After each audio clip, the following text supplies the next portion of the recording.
Yo, what is up guys? Ethan here back in another video, and this is my favorite time of the year. We're getting close to the playoffs, which means I give out my top 15 games of this college football season. If you are new to this series, I've been doing it for the past 2 seasons. This is my 3rd installment of the series. Just a quick reminder, this does not include playoff games and bowl games. For example, last year, Ohio State Clemson was not on my list. And this year, Liberty Coastal would have been up there, but it's not on my list. The only games that are in here are regular season games and conference championship games. So, that's just a FYI. Also, hopefully you like the new thumbnail style. That's going to be like that for the next few videos. So hopefully you like it. And yeah, without any more interruptions, let's get straight into my top 15 games of the 2020 college football season. And I actually had a tie at number 15, as these 2 games I really couldn't decide which one was better or not. So at 15A we have Week 10's matchup, the first Pac-12 game of the year, Arizona State at USC. Also, before I talk about this is my personal opinion, and if you have anything wrong with it, let me know in the comment section below, and let me know what your top 15 games are this year.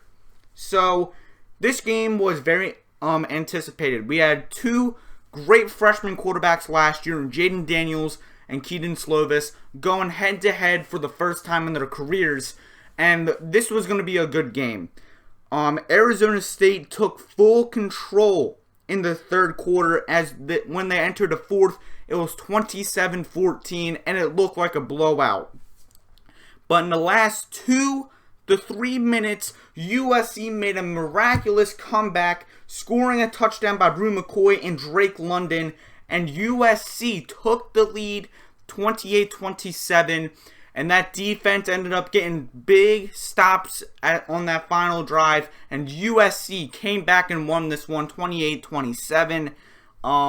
This was just a great and fun game to watch, and even though it was a blowout, Frank Darby did not play in this one for Arizona State, so it was really fun to see how Arizona State's offense would look without their primary top receiver, and it looked like they would have got the job done until USC, of course, came back. So yeah, this is my 15A game.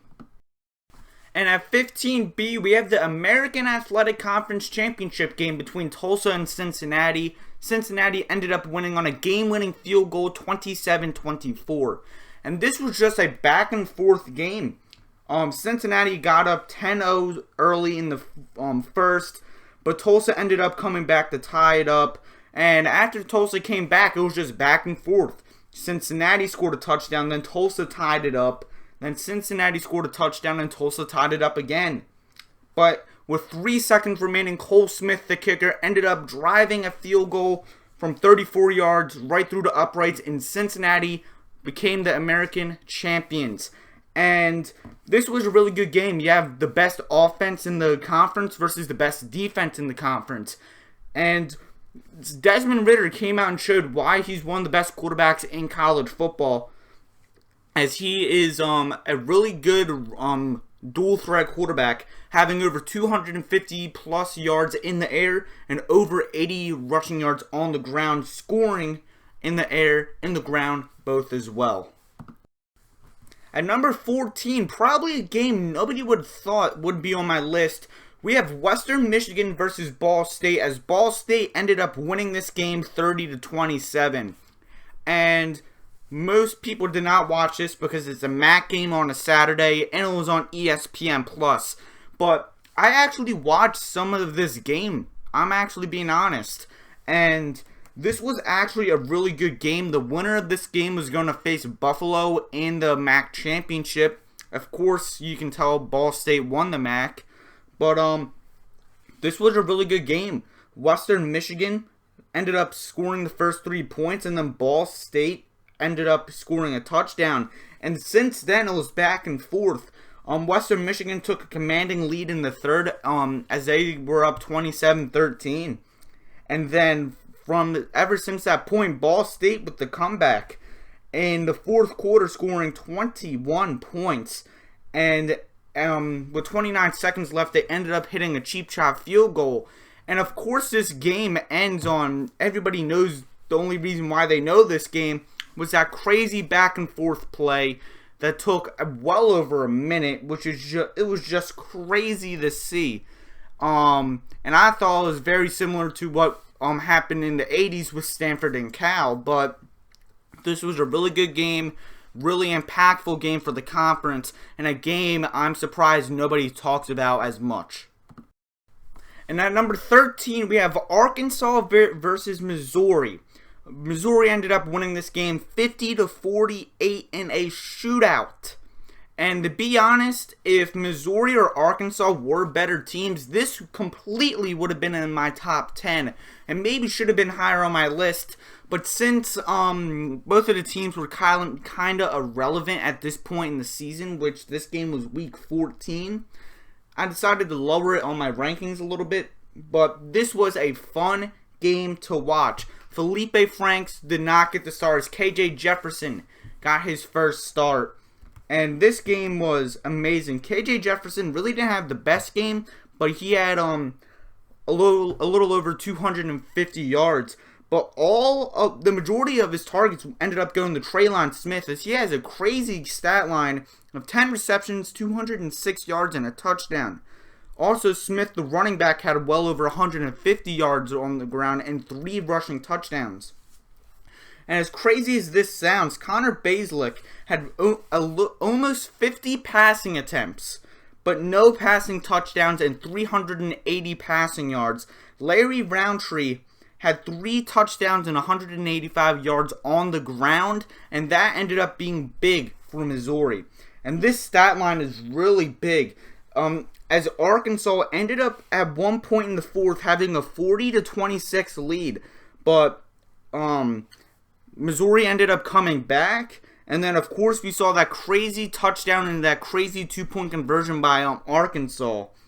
And then the Missouri offense just leads it downfield, and Hunter Mavis ended up hitting a 32-yard field goal to end up winning the game for Missouri. And this game was just a thriller. Like I said, this could have been higher on my list, but I decided to bring out a 13, as this is easily a top 15 game this season. At number 12, we have Boston College at Clemson. Now, let's be honest. If Trevor Lawrence played this game, this could have been a blowout. But the Boston College game to play in this one. They went up 21-7 early in the second quarter. And then Clemson got a touchdown, and then Boston College got a touchdown. They were up 28-10 at one point.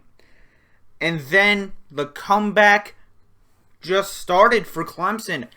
True freshman DJ, I'm not going to pronounce his last name because I didn't perfect it yet.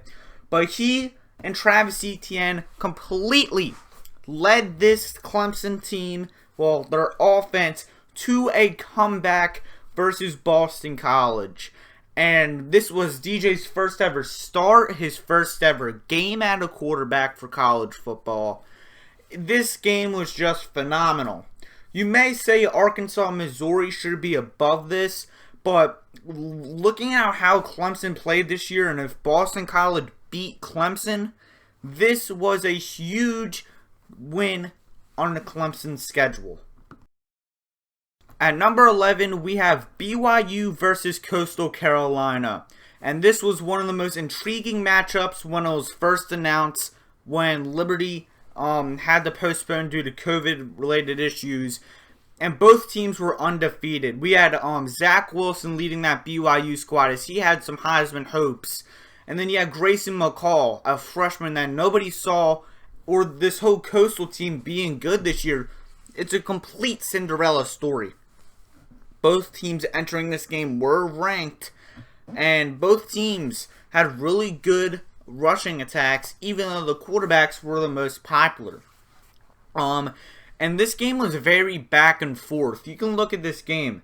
Besides BYU scoring a touchdown and a field goal, it just went back and forth on the sides depending on who scored.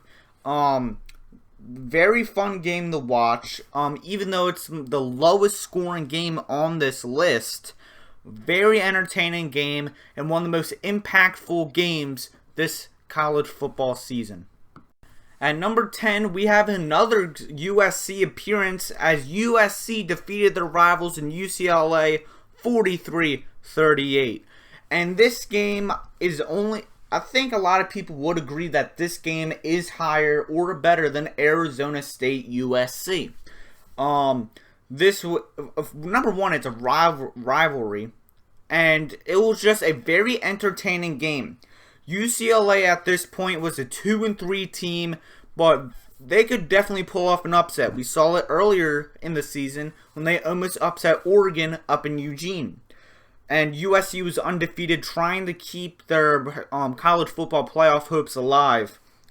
And it did not look good from the very beginning. Dorian Thomas-Robinson had probably one of the best games of his college career, having well over 350 yards, 4 touchdowns, but only 2 interceptions. And Demetric Felton had a great game. Maybe not the greatest game he's had all year, but he was very impactful throughout. And then for USC, Slovis, he was really good. He had 5 passing touchdowns in this one. The running attack was really good. And Tyler Vaughn had his best game this season, having over 100 yards and a touchdown. And at one point, this game looked over. At the end of the third, it was 35-23. But USC came back. They got a touchdown with 16 seconds remaining. And that was basically the end of it. And overall, just a really good game. This could have had more impact if USC did not lose versus Oregon. But overall, a very fun game to watch and pretty impactful in the conference. And for this next one, I can already see some furious fans commenting, "Are you serious? Toledo, Western Michigan at number 9? Okay, maybe it wasn't as impactful as a few other games, but this game was a really fun one to watch. It ended up being a comeback, and this game really helped out Western Michigan in the long run. Now, as you can see by the final score, it was a pretty high scoring game. Western Michigan ended up winning this one 41-38. And let's just say they weren't the well, I'm not sure if they were the favorites. I couldn't exactly find that out. But at the end of the second quarter, they were down 24-14, and even a bigger lead with 2.5 minutes remaining. Toledo was up 38-28. With 45 seconds remaining, the quarterback Caleb Ellaby ended up scoring a 1-yard touchdown to make it 38-34. The extra point was missed, so they had to go out and score a touchdown. They went on the onside kick. They got the onside kick, and of course, you probably know the rest. Fake spike, wide open touchdown, and that's the picture on the screen is right after that touchdown. You can see how sad Toledo is. They were like, man, how do we let this team that has brown as their main color beat us? But this was a really good game. Western Michigan came out to play. Ellaby, even though he had -2 rushing yards, he had 2 rushing touchdowns, also 3 touchdowns in the air. This Western Michigan team came back, and if this had more impact, this would have been a top 5 game in my opinion. But since both teams did not make a bowl game that I'm aware of, this is only at number 9 on my list. Now for number 8, 7, and 6, it was super hard for me to choose between 8, 7, and 6. I'm just going to spoil them. You'll see the exact order, but the next 3 ones are all involving the Florida Gators.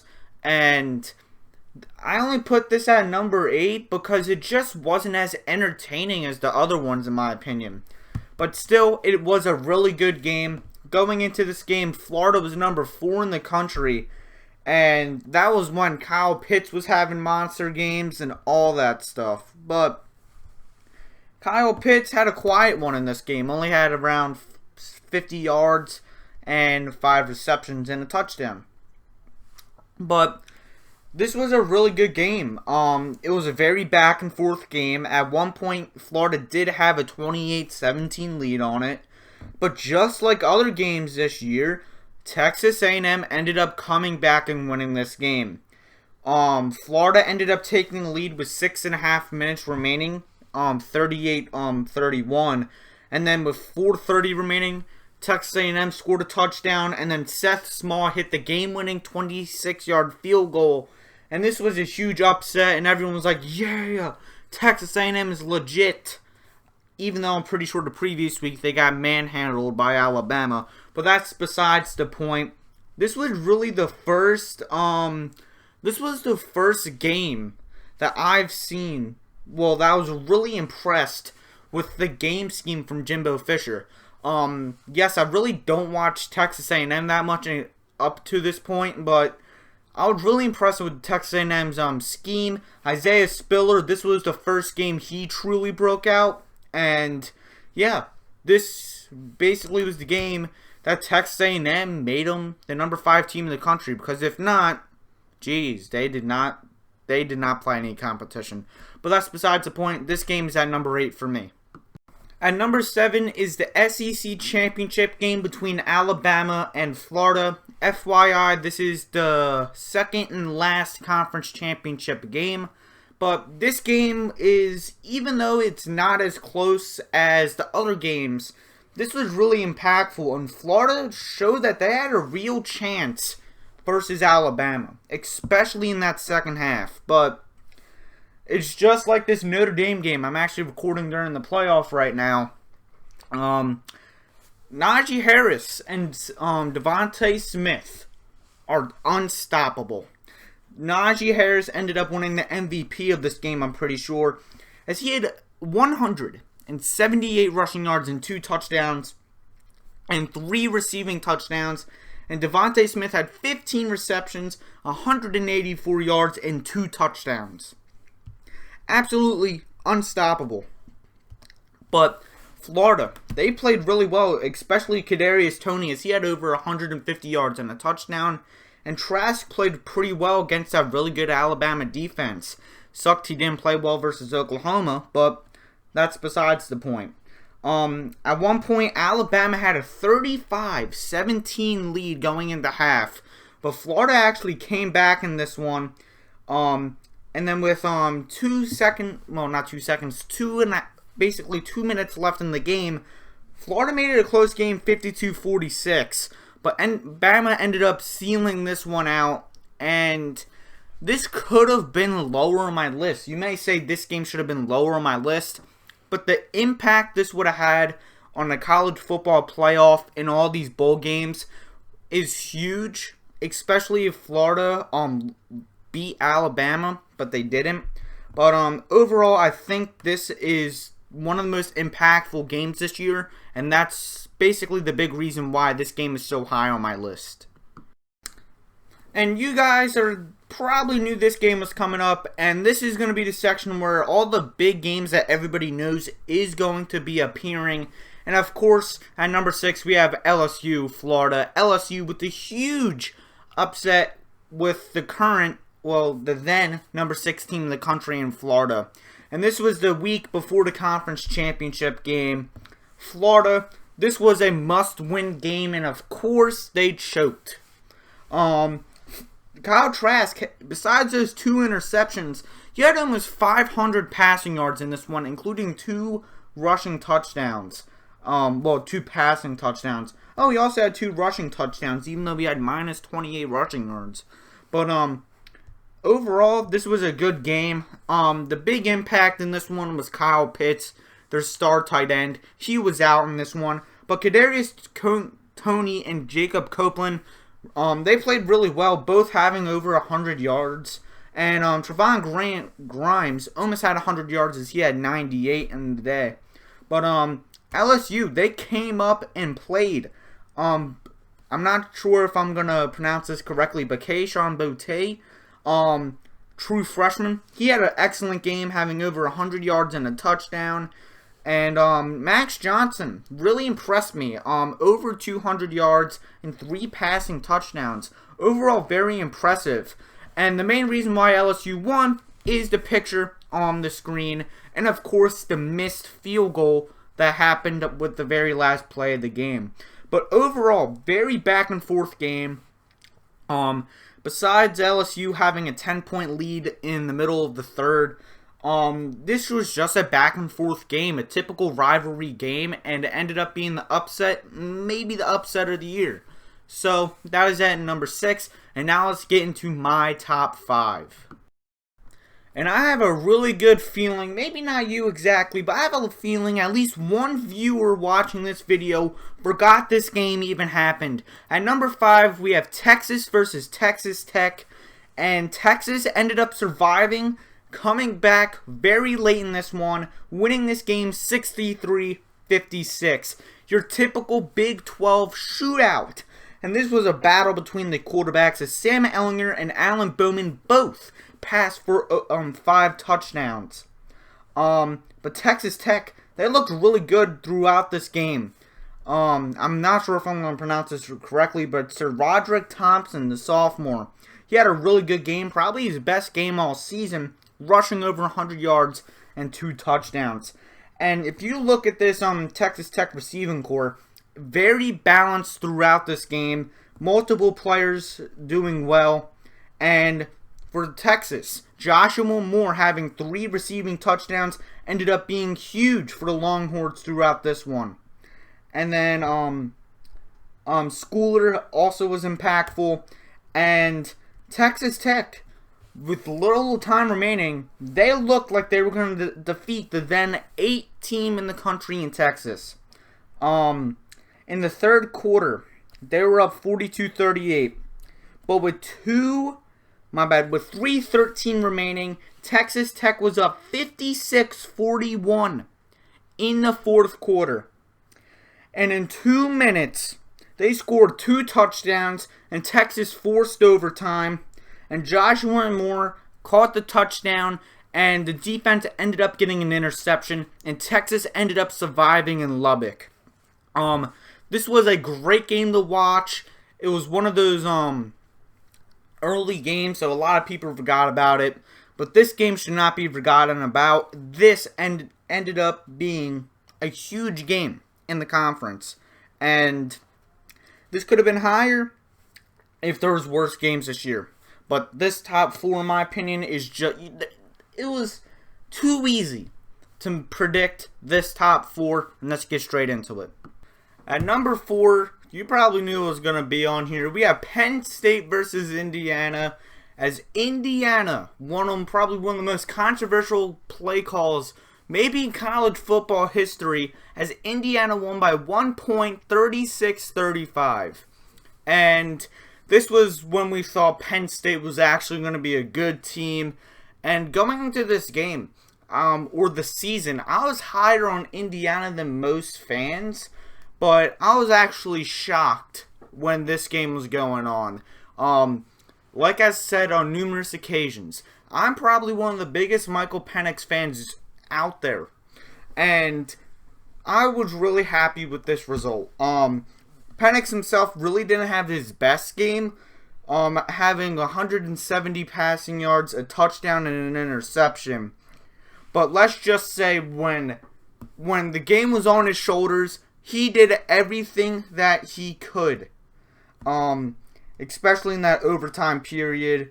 He had a rushing touchdown, and then also in overtime had a touchdown to Whop Philyor. But as you can see by the picture, that is what ended this game. Tom Allen going for a 2-point conversion, and it ended up, I think it's not in, but they said it is.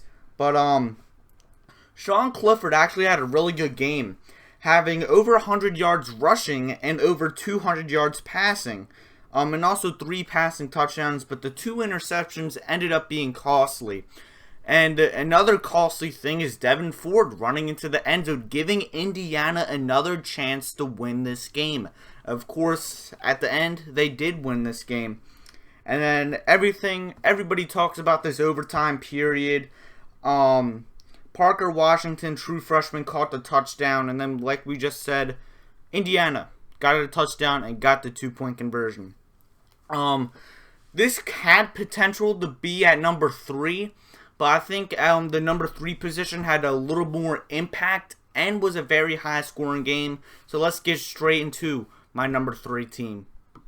At number 3, we have the Red River Shootout, or Showdown, I forget what it's called, between Texas and Oklahoma. And Oklahoma ended up surviving this one 53-45. Going into this game, Oklahoma just lost to Kansas State and Iowa State. They did not look good up to this point, but this was the game that got everything back on the rolling train, and especially when Oklahoma benched Spencer Rattler. Tanner Mordecai went into the game, and then Rattler came back in, and he looked great all throughout this game. But he wasn't even the best quarterback today on this game. Sam Ehlinger had probably one of his best games of his career. Yes, he did have 2 interceptions, but he had over 250 yards passing, 2 passing touchdowns, and 4 rushing touchdowns with over 100 yards on the ground as well. He was great today. Joshua Moore, just like the Texas Tech game, he had a good game as well, leading the team in receiving yards with 83. And then Oklahoma looked really good in the first half. And then Texas, they scored 17 in the second. But it was very back and forth, I would say. Oklahoma at one point was up 31-17. And then, like we saw with the Texas Tech game, Texas ended up coming back. And this game went to 4 overtimes. It was that back and forth. And in the 4th overtime, Oklahoma got the touchdown, and they ended up winning the game. I'm pretty sure it was an interception by Sam Ehlinger before, if not it was after the touchdown. But besides the fact, the Theo Weiss touchdown ended up winning this game. And this game had tons of impact, because if Texas lost this game, they could have been higher in the polls. The bowls could have changed. And if Oklahoma lost this, who would have known what happened this year? Different quarterbacks, tons of things could have happened. This was a must-win for either team, to be honest. But Oklahoma ended up getting the job done, winning in a thriller. Now let's go to the number 2 game this season. At number 2, we have Indiana versus Ohio State, as Ohio State barely ended up winning this one 42-35. And if you do not think that this game is a top 2, arguably a top 3 game, I'm going to call you delusional. Because this is by far an easy top 3 game. And this game ended up being way more impactful than Texas-Oklahoma. That's why it's at my number 2 position. And if it wasn't for my number 1 game, I really wanted to put this at number 1. Because I had such a fun time watching this one. Even though I did say BYU Coastal was probably the most intrigued I was in a football game this year, I lied. That was the second. This was the most intrigued I've been in a football game in a very long time.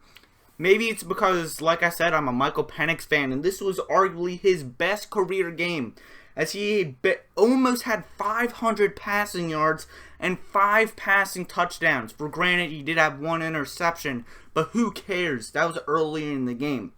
They shut down the run game all game. The leading rusher was Scotty James, or Steven James, I forget, but Samson James. He had 10 rushing yards. That was the leading rusher. Ty Freifogel had an absolute crazy game, having 7 receptions, 218 yards, and 3 receiving touchdowns. Absolutely ridiculous. And then the defense was red hot again, as Justin Fields threw for 3 interceptions this game, which I'm pretty sure is a career high for him. But he did have 2 passing touchdowns. But Master Teague was the player of the game, and if it's not for Penix. He had 169 rushing yards and 2 rushing touchdowns. This was Garrett Wilson's breakout game, I would say, this season, having 169 receiving yards and 2 passing touchdowns. But this game looked over in the fourth. It really did. With 5 minutes remaining, Ohio State was up 35-21. Well, my bad. Entering the third quarter, Ohio State was up 35-7. And then Indiana scored back-to-back touchdowns, and then the end of third, Sean Wade got an interception, and it was a pick six. And Ohio State was up 42-21.